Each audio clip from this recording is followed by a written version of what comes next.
কোরআনে কারীমের বিসমিল্লাহর বা থেকে শুরু করে মিনাল জিন্নাতি ওয়ান নাস সিন পর্যন্ত যত হরফ আছে, কেউ যদি কোরআনে কারীমের একটা হরফকে যদি কেউ অস্বীকার করে তাহলে সে কাফের হয়ে যাবে।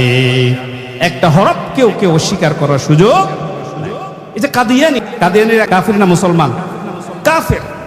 তারা কেন কাফের? তারাও কিন্তু নামাজ পড়ে, ঢাকা বকশীবাজারে তাদের মসজিদ আছে, তারা নামাজ পড়ে, তারাও কিন্তু ভালো কাজ করে, কিন্তু তারা কাফের। কারণ কি? কারণ হচ্ছে খা আলিফ তামিম, এই 4 হরফের মেসেজকে তারা মানে নাই। খাতামুন নাবিয়্যিন, বিশ্বনবীকে তারা শেষ নবী হিসেবে মানে না। বলে নাউজুবিল্লাহ।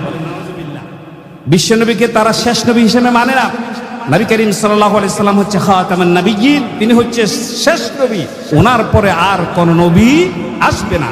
কিন্তু কাদিয়ানীরা এই জায়গায় এসে বলে না, তারা বিশ্বনবীকে শেষ নবী হিসেবে মানে না, বিদায় খা আলিফ তামিম 4 হরফ মানে না বলেই তারা কি হয়ে গেল? কাফের। কি হয়ে গেল আমার বন্ধুগণ? কিন্তু কোরআনে কারীমের আল্লাহ রাব্বুল আলামিন সূরাতুল আরাফের 54 নম্বর আয়াতের একটা অংশ, সেখানে বলা আছে আলা লাহুল খালকু ওয়াল আমর। এখানে হরফ আছে 16টা হরফ। অনেক মানুষ, লক্ষ কোটি কোটি মানুষ এই 16 হরফকে অস্বীকার করে। কাদিয়ানীরা কয়টা হরফকে অস্বীকার করছে? 4টা। আর এই পৃথিবীর অনেক মুসলমানও, অনেক হাজী সাহেব, অনেক নামাজিও এই 16 হরফকে অস্বীকার করে। সেটা কি? আল্লাহ পাক বলছেন আলা লাহুল খালকু ওয়াল আমর। এর অর্থ কি? অর্থ হচ্ছে সৃষ্টি যার, আইন চলবে তার। সৃষ্টি যার, আদেশ চলবে কার? আল্লাহ। তাহলে এই সৃষ্টিটা কার? তাহলে আইন চলবে কার? এটা তো আমরা মানি, কিন্তু আইনের বেলাতে কিন্তু আমরা নাই। আজকের এই জায়গাতে আমরা আল্লাহর আইন নিয়ে বসিয়েছি, আমরা শুনতেছি, এটা মনে করছি যে এটা একটা ভালো কাজ। মসজিদে নামাজ পড়তে যাই, টাইম মতে নামাজ পড়ি, সময় মতে সব কিছু করে আমরা বেরিয়ে যাই, এই জায়গায় আমরা মোটামুটি আইন মানছি। কিন্তু ঘরের মধ্যে আল্লাহর আইন মানতে রাজি নাই, সমাজের মধ্যে আল্লাহর আইন মানতে রাজি নাই, রাষ্ট্রের বিভিন্ন জায়গায় সেক্টরে, প্রশাসনের সেক্টরে আমরা আল্লাহর আইন মানতে রাজি নাই। সেজন্য আল্লাহ পাক বলছেন আলা লাহুল খালকু ওয়াল আমর, সৃষ্টি যার, আদেশ চলবে কার? কিন্তু এটা কোরআনে এসে আমরা বিশ্বাস করছি, কিন্তু নিজের জীবনে মানি না। কাদিয়ানীরা 4টা হরফ না মানার কারণে কাফের হয়ে গেল। আমার বন্ধুগণ, আমরা তো এখানে আছে প্রায় 16টা হরফ, তাহলে আমাদের অবস্থা কি হবে এটা আপনারাই ভালো জানেন। শুধু কাদিয়ানীদেরকে কাফের বলে বলি যে আমরা সময় নষ্ট না করে নিজে যে কোন জায়গায় পৌঁছে গেছি, আল্লাহর কত বিধানকে অস্বীকার করে, সে কথা আমাদের ভাবনার দরকার আছে না নাই? আল্লাহ রাব্বুল আলামিন বলেন আফাতুমিনুনা বিবাদিল কিতাবি ওয়া তাকফুরুনা বিবাদ।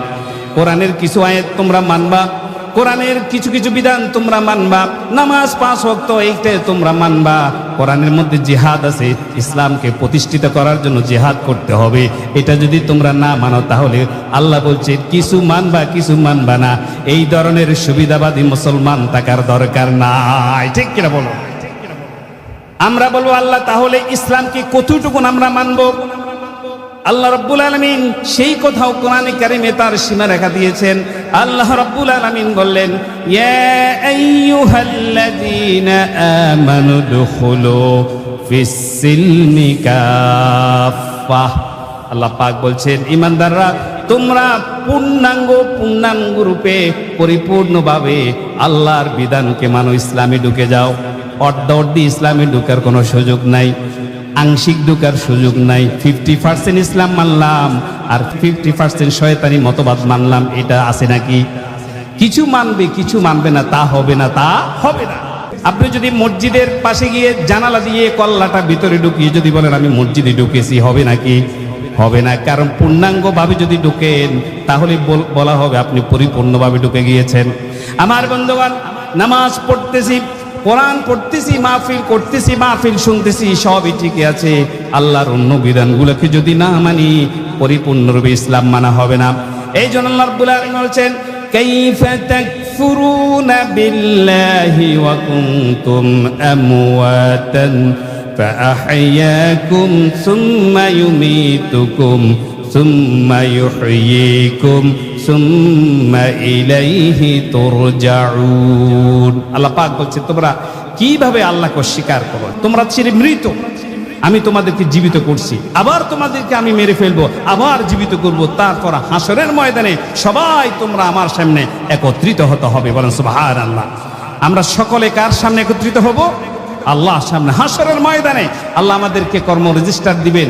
ওই সমস্ত লোকদের কর্ম রেজিস্টার ফাঁকা থাকবে, শূন্য থাকবে, কিছু লেখা থাকবে না, যারা আল্লাহর উপর কি করে নাই? বিশ্বাস করে না, ঈমান আনে নাই।